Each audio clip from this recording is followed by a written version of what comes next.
मेरे प्यारे देशवासियों, नमस्कार। मन की बात में एक बार फिर मेरे सभी परिवारजनों का स्वागत है। आज एक बार फिर बात होगी देश की उपलब्धियों की, देश के लोगों के सामूहिक प्रयासों की। 21वीं सदी के भारत में कितना ही कुछ ऐसा हो रहा है जो विकसित भारत की नींव मजबूत कर रहा है। जैसे इस 23 अगस्त को ही हम सब देशवासियों ने पहला नेशनल स्पेस डे मनाया। मुझे विश्वास है कि आप सबने इस दिन को सेलिब्रेट किया होगा। एक बार फिर चंद्रयान 3 की सफलता का जश्न मनाया होगा। पिछले वर्ष इसी दिन चंद्रयान 3 ने चांद के दक्षिणी हिस्से में शिव शक्ति पॉइंट पर सफलतापूर्वक लैंडिंग की थी। भारत इस गौरवपूर्ण उपलब्धि को हासिल करने वाला दुनिया का पहला देश बना। साथियों, देश के युवाओं को स्पेस सेक्टर रिफॉर्म से भी काफी फायदा हुआ है। इसलिए मैंने सोचा कि क्यों ना आज मन की बात में स्पेस सेक्टर से जुड़े अपने कुछ युवा साथियों से बात की जाए। मेरे साथ बात करने के लिए स्पेस टेक स्टार्टअप गैलेक्स आई की टीम जुड़ रही है। इस स्टार्टअप को आईआईटी मद्रास के एलुमनाई ने शुरू किया था। ये सारे नौजवान आज हमारे साथ फोन लाइन पर मौजूद है। सुयश, डेनिल, रक्षित, किशन और प्रणीत। आइए इन युवाओं के अनुभवों को जानते हैं। हेलो। हेलो। हेलो। नमस्ते जी। नमस्कार सर। अच्छा साथियों, मुझे ये देखकर खुशी होती है कि आईआईटी मद्रास के दौरान हुई आपकी दोस्ती आज भी मजबूती से कायम है। यही वजह है कि आपने मिलकर गैलेक्स आई शुरू करने का फैसला किया। और मैं आज जरा उसके विषय में भी जानना चाहता हूँ। इस बारे में बताइए।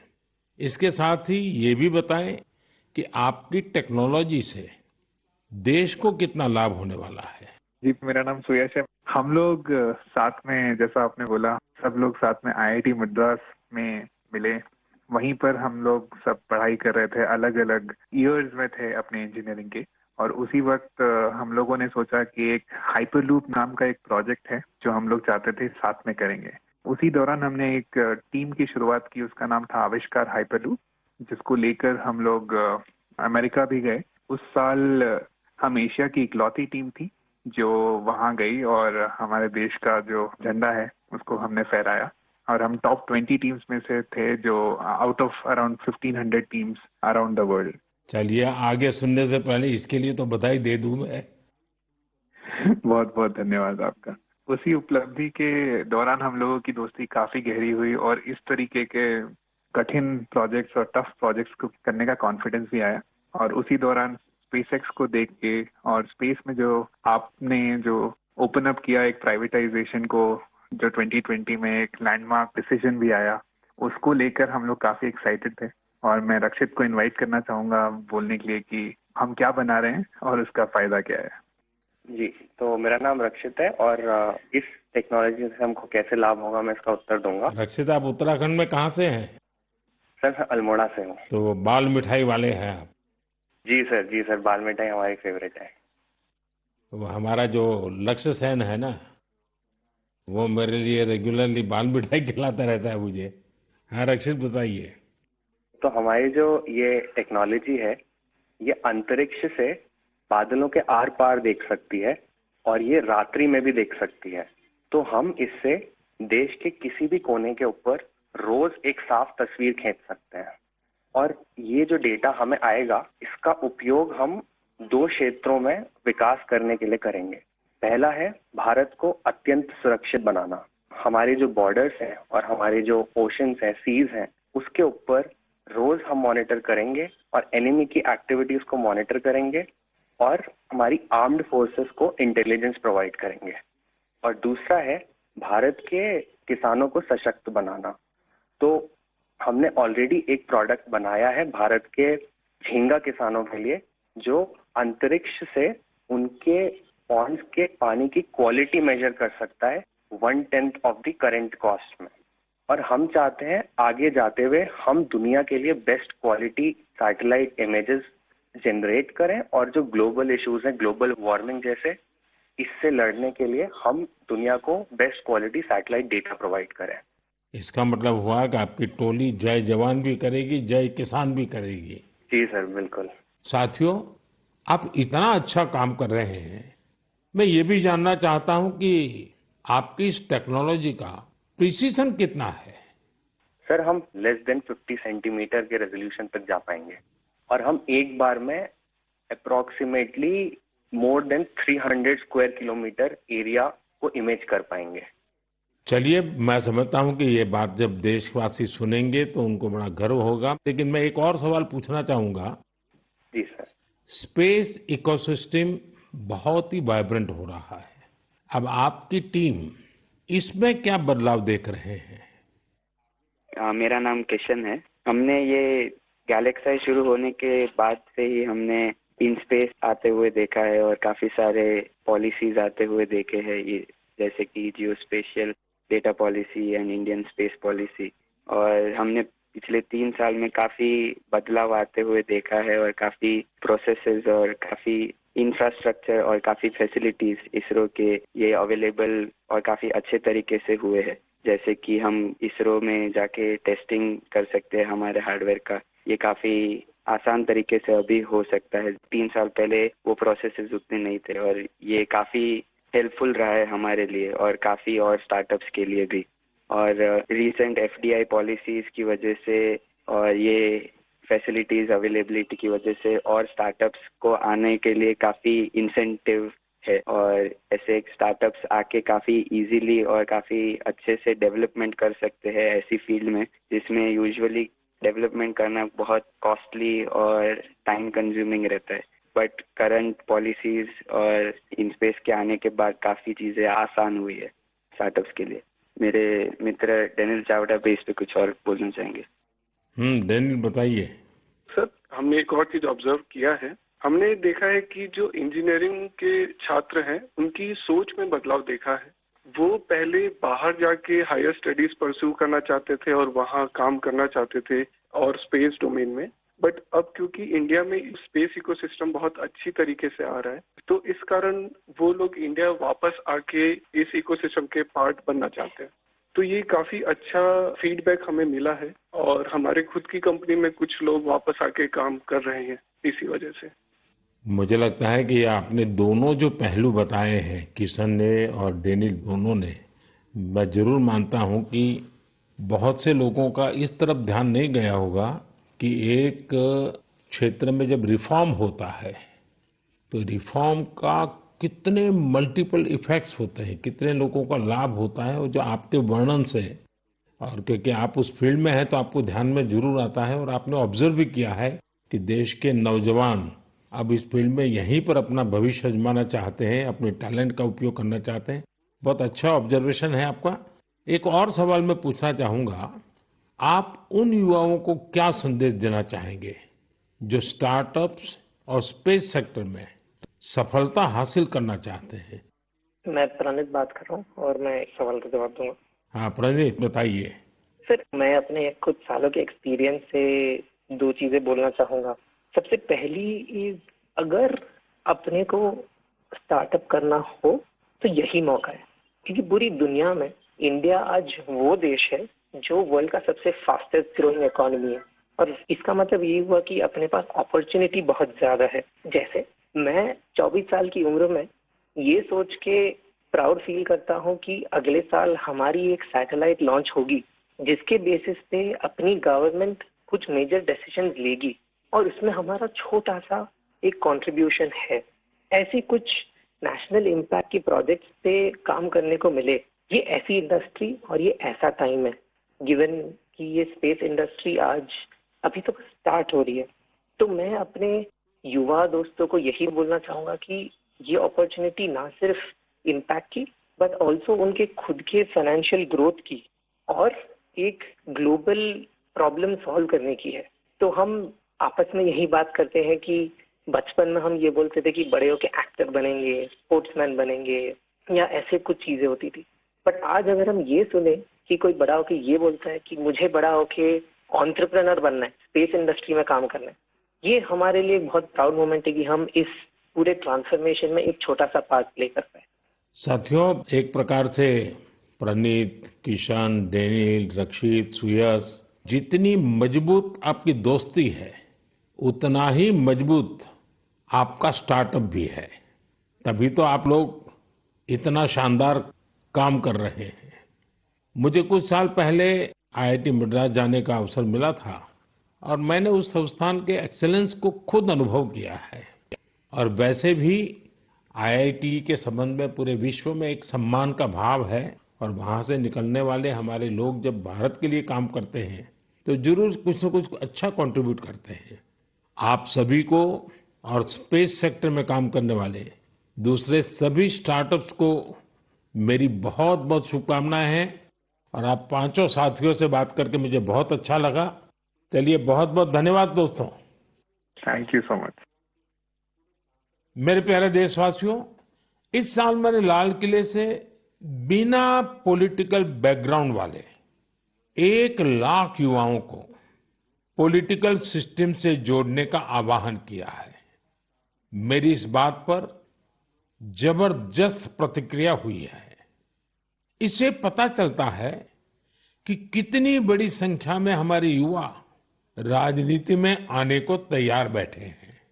बस उन्हें सही मौके और सही मार्गदर्शन की तलाश है।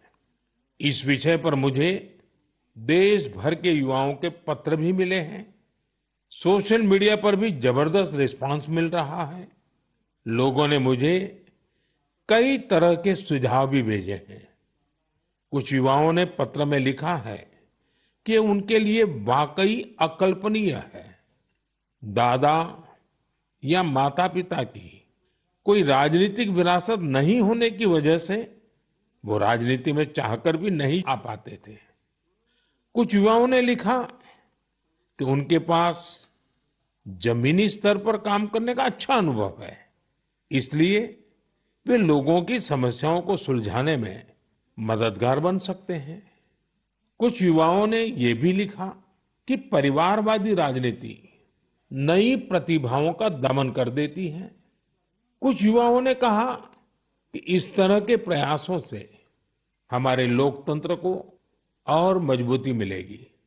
मैं इस विषय पर सुझाव भेजने के लिए हर किसी का धन्यवाद करता हूं। मुझे उम्मीद है कि अब हमारे सामूहिक प्रयास से ऐसे युवा जिनका कोई पॉलिटिकल बैकग्राउंड नहीं है वे भी राजनीति में आगे आ सकेंगे। उनका अनुभव और उनका जोश देश के काम आएगा। साथियों, स्वतंत्रता संग्राम के दौरान भी समाज के हर क्षेत्र से ऐसे अनेकों लोग सामने आए थे जिनकी कोई राजनीतिक पृष्ठभूमि नहीं थी। उन्होंने खुद को भारत की आजादी के लिए झोंक दिया था। आज हमें विकसित भारत का लक्ष्य पाने के लिए एक बार फिर उसी स्पिरिट की जरूरत है। मैं अपने सभी युवा साथियों को कहूंगा, इस अभियान से जरूर जुड़े।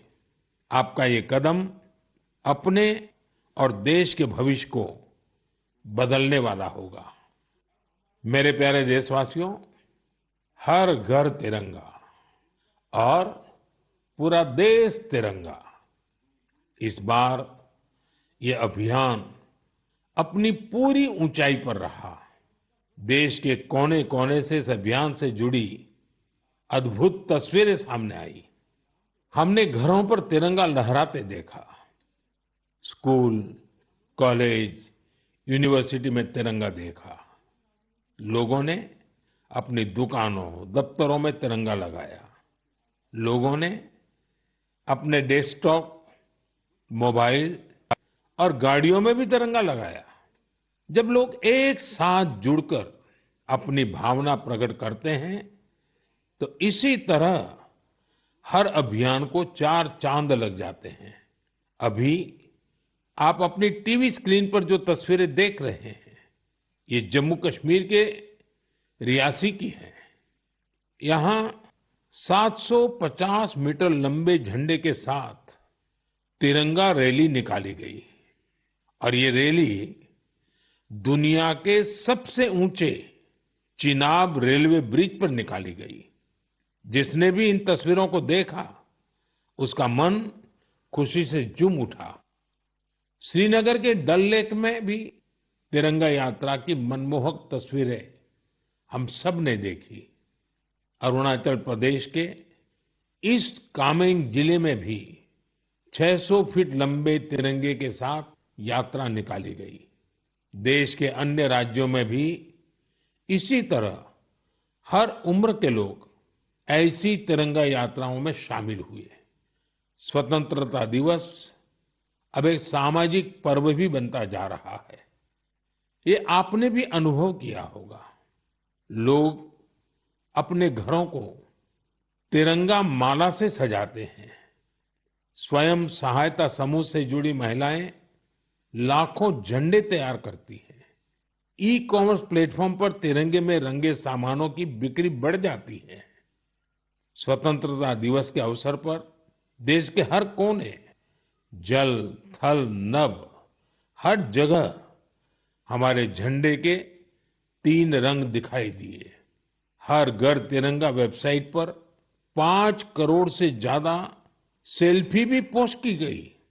इस अभियान ने पूरे देश को एक सूत्र में बांध दिया है और यही तो एक भारत श्रेष्ठ भारत है।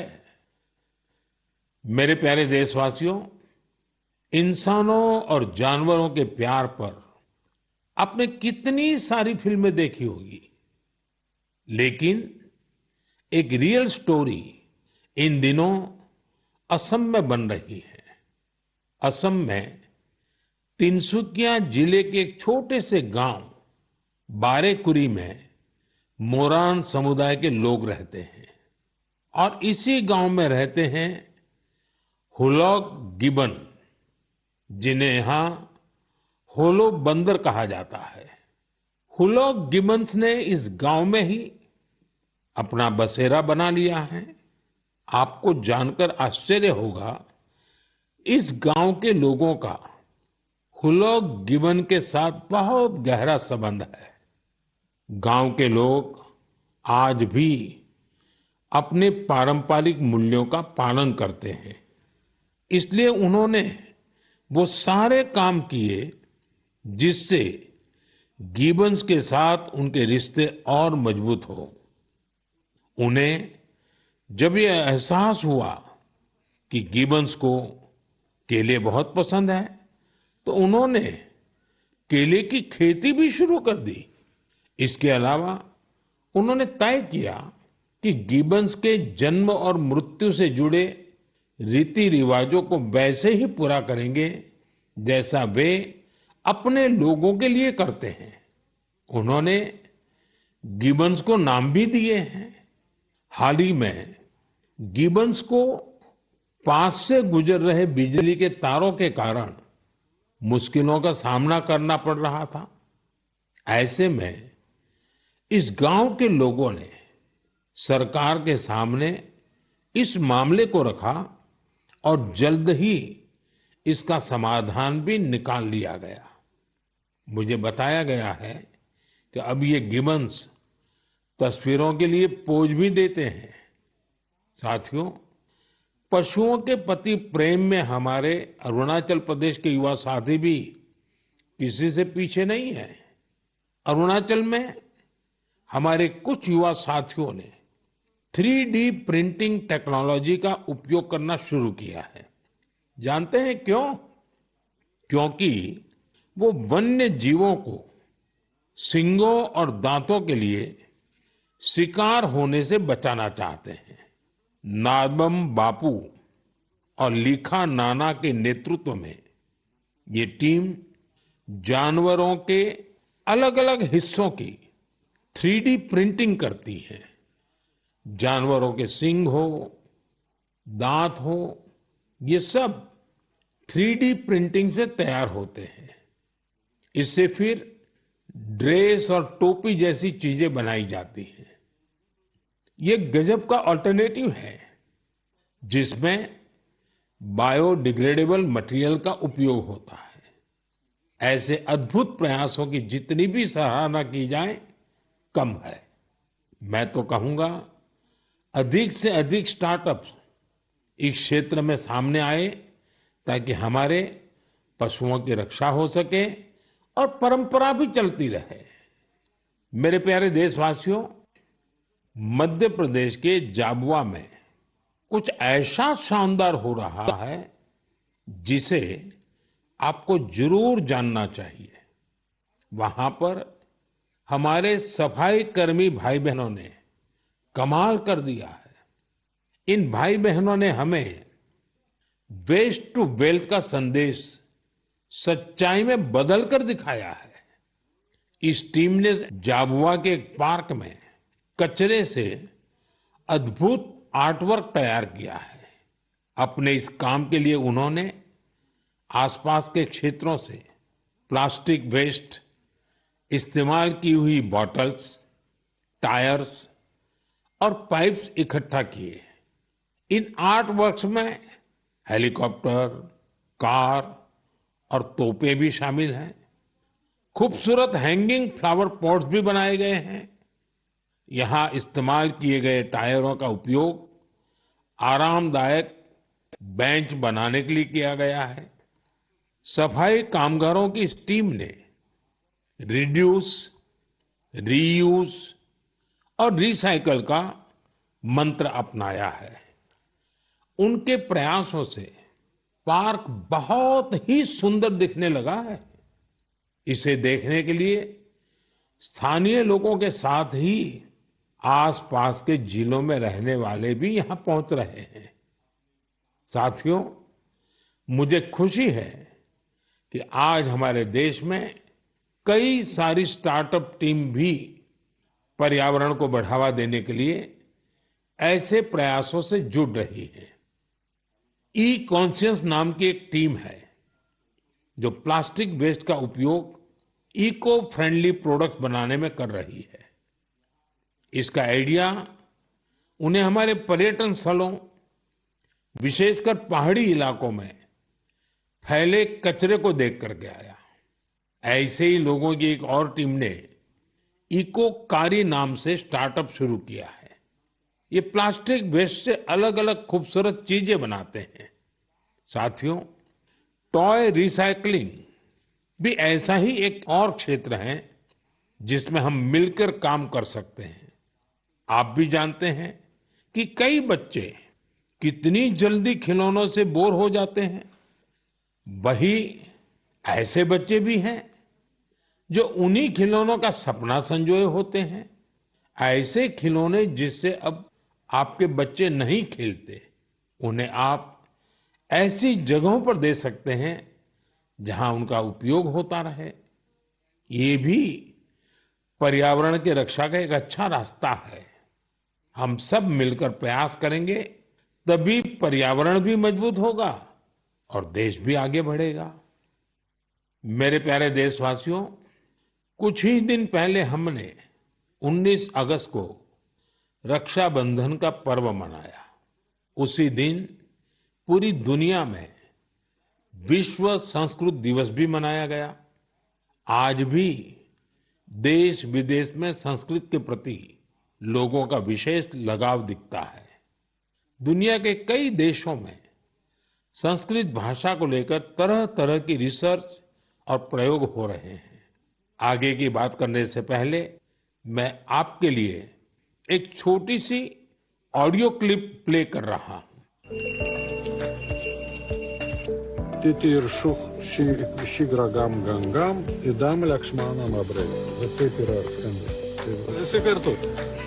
Satu drištva nadytire navam išvaku nandana तितीर्षुः शीघ्रगां गङ्गाम् इदं लक्ष्मणमब्रवीत्। साथियों, इस ऑडियो का संबंध यूरोप के एक देश लिथुएनिया से है। वहां एक प्रोफेसर विदोनस ने एक अनूठा प्रयास किया है और इसे नाम दिया है संस्कृत ऑन द रिवर्स। कुछ लोगों का एक ग्रुप वहां नेरिस रिवर के किनारे जमा हुआ और वहां उन्होंने वेदों और गीता का पाठ किया। यहां ऐसे प्रयास पिछले कुछ वर्षों से निरंतर जारी है। आप भी संस्कृत को आगे बढ़ाने वाले ऐसे प्रयासों को सामने लाते रहिए। मेरे प्यारे देशवासियों, हम सबके जीवन में फिटनेस का बहुत महत्व है। फिट रहने के लिए हमें अपने खान पान, रहन सहन सब पर ध्यान देना होता है। लोगों को फिटनेस के प्रति जागरूक करने के लिए ही फिट इंडिया अभियान की शुरुआत की गई। स्वस्थ रहने के लिए आज हर आयु, हर वर्ग के लोग योग को अपना रहे हैं। लोग अपनी थाली में अब सुपर फूड मिलेट्स यानी श्री अन्न को जगह देने लगे हैं। इन सभी प्रयासों का उद्देश्य यही है कि हर परिवार स्वस्थ हो। साथियों, हमारा परिवार, हमारा समाज और हमारा देश और इन सब का भविष्य हमारे बच्चों की सेहत पर निर्भर है और बच्चों की अच्छी सेहत के लिए जरूरी है कि उन्हें सही पोषण मिलता रहे। बच्चों का न्यूट्रिशन देश की प्राथमिकता है। वैसे तो उनके पोषण पर पूरे साल हमारा ध्यान रहता है, लेकिन एक महीना देश इस पर विशेष फोकस करता है। इसके लिए हर साल 1 सितंबर से 30 सितंबर के बीच पोषण माह मनाया जाता है। पोषण को लेकर लोगों को जागरूक बनाने के लिए पोषण मेला, एनीमिया शिविर, नवजात शिशुओं के घर की विजिट, सेमिनार, वेबिनार जैसे कई तरीके अपनाए जाते हैं। कितनी ही जगहों पर आंगनवाड़ी के तहत मदर एंड चाइल्ड कमेटी की स्थापना भी की गई है। ये कमेटी कुपोषित बच्चों, गर्भवती महिलाओं और नवजात शिशुओं की माताओं को ट्रैक करती है। उन्हें लगातार मॉनिटर किया जाता है और उनके पोषण की व्यवस्था की जाती है। पिछले वर्ष पोषण अभियान को नई शिक्षा नीति से भी जोड़ा गया है। पोषण भी, पढ़ाई भी। इस अभियान के द्वारा बच्चों के संतुलित विकास पर फोकस किया गया है। आपको भी अपने क्षेत्र में पोषण के प्रति जागरूकता वाले अभियान से जरूर जुड़ना चाहिए। आपके एक छोटे से प्रयास से कुपोषण के खिलाफ इस लड़ाई में बहुत मदद मिलेगी। मेरे प्यारे देशवासियों, इस बार की मन की बात में इतना ही। मन की बात में आपसे बात करके मुझे हमेशा बहुत अच्छा लगता है। ऐसा लगता है जैसे मैं अपने परिवारजनों के साथ बैठ करके हल्के फुल्के वातावरण में अपने मन की बातें साझा कर रहा हूं, आपके मन से जुड़ रहा हूं। आपके फीडबैक, आपके सुझाव मेरे लिए बहुत ही मूल्यवान है। कुछ ही दिनों में अनेक त्योहार आने वाले हैं। मैं आप सभी को उनकी ढेर सारी शुभकामनाएं देता हूं। जन्माष्टमी का त्योहार भी है। अगले महीने शुरुआत में ही गणेश चतुर्थी का भी पर्व है। ओणम का त्योहार भी करीब है। मिलाद उन नबी की भी बधाई देता हूं। साथियों, इस महीने 29 तारीख को तेलुगु भाषा दिवस भी है। यह सचमुच बहुत ही अद्भुत भाषा है। मैं दुनिया भर के सभी तेलुगु भाषियों को तेलुगु भाषा दिवस की शुभकामनाएं देता हूं। प्रपंच व्याप्तंगा उन्न तेलुगु वारिकी तेलुगु भाषा दिनोत्सव शुभाकांक्षलु। साथियों, मैं आप सभी से बारिश के इस मौसम में सावधानी बरतने के साथ ही कैच द रेन मूवमेंट का हिस्सा बनने का भी आग्रह दोहराऊंगा। मैं आप सभी को एक पेड़ मां के नाम अभियान की याद दिलाना चाहूंगा। ज्यादा से ज्यादा पेड़ लगाएं और दूसरों से भी इसका आग्रह करें। आने वाले दिनों में पेरिस में पैरालंपिक्स शुरू हो रहे हैं। हमारे दिव्यांग भाई बहन वहां पहुंचे हैं। 140 करोड़ भारतीय अपने एथलीट और खिलाड़ियों को चीयर कर रहे हैं। आप भी #Cheer4Bharat के साथ अपने खिलाड़ियों को प्रोत्साहन दीजिए। अगले महीने हम एक बार फिर जुड़ेंगे और बहुत सारे विषयों पर चर्चा करेंगे। तब तक के लिए मुझे विदा दीजिए। बहुत बहुत धन्यवाद। नमस्कार।